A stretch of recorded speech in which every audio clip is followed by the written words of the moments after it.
It's the Music Top 10. Best of the year 1970. So in today's show, let's go through. This year I was 16 years of age, and I have to confess that not many of them did I hear in 1970. Maybe one or two. I'll point it out as I go through. At number 10 is The Grateful Dead with American Beauty. I have to confess I wasn't a great fan of this band. I really wasn't into the 25-minute psychedelic sort of jams. But this album, which had a strong element of country in it, appealed to me tremendously. And some of the tracks I really liked. They included Ripple, Attics of My Life, and Trucking.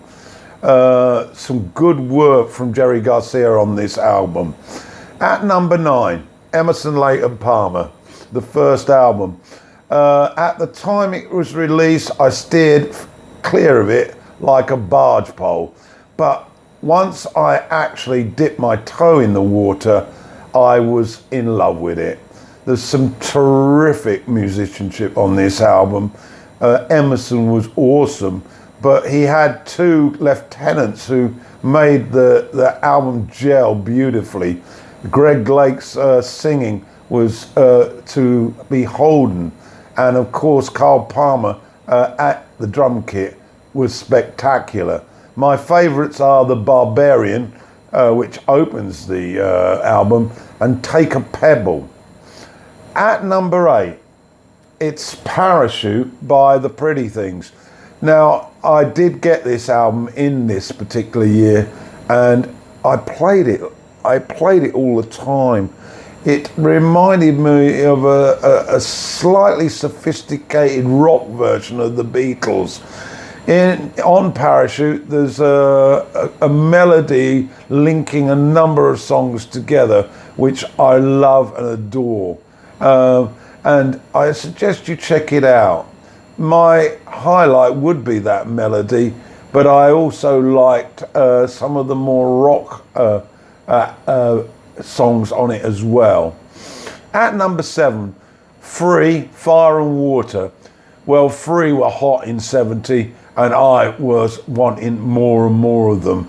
This was the album that really captivated me, and then I went back and sampled the first two albums. This was album 3. They had a huge hit with All Right Now, and the 3 highlights were Mr. Big, Fire and Water, and the luscious Heavy Load. Really a tremendous collection of songs by Paul Kossoff and Paul Rodgers. Sadly, we were going to lose Kossoff shortly after this, but he is absolutely immaculate.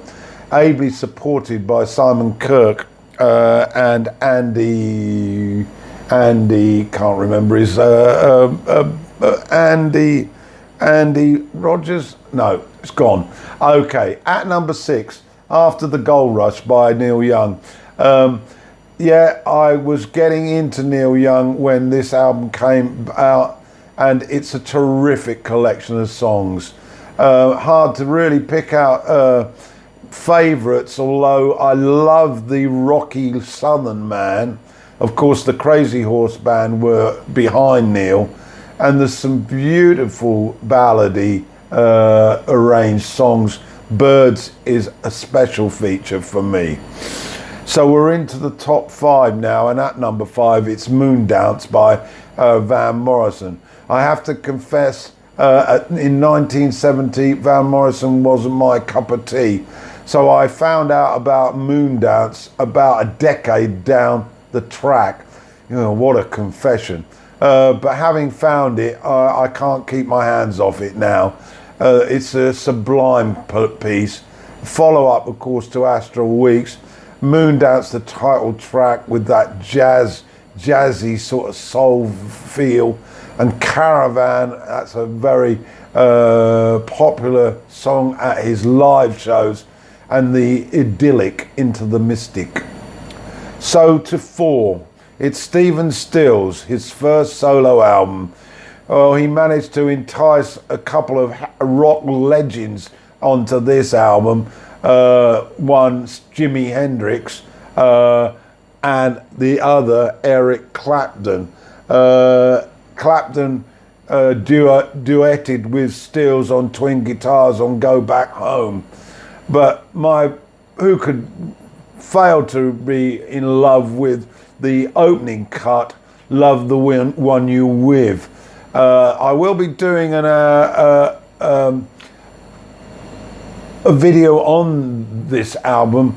I've already done one on Moondance. In fact, I'm going to do the top 5, so I won't dwell on it too much. Number 3 then, Deep Purple in Rock by Deep Purple.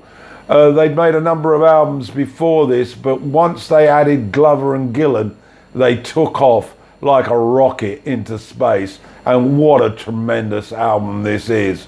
Child in Time is probably the standout, but I always had a fancy for Hard Loving Man, which closes it all. In at 2 then, it's Deja Vu by Crosby, Stills, Nash and Young. We'd fallen in love in the first cut, Crosby, Stills, Nash, and then Young jumped on the bandwagon, and it really did become a classic. Carry On, 4 and 20, Crosby's Almost Cut My Hair, you name it, they're all on there. So at number 1 in 1970 was Layla and Assorted Love Songs by Derek and the Dominoes. This was Eric Clapton's album about his love for George Harrison's wife, Pattie Boyd. I've done a separate video on this, so I won't go into much detail. It is my number 1 for 1970.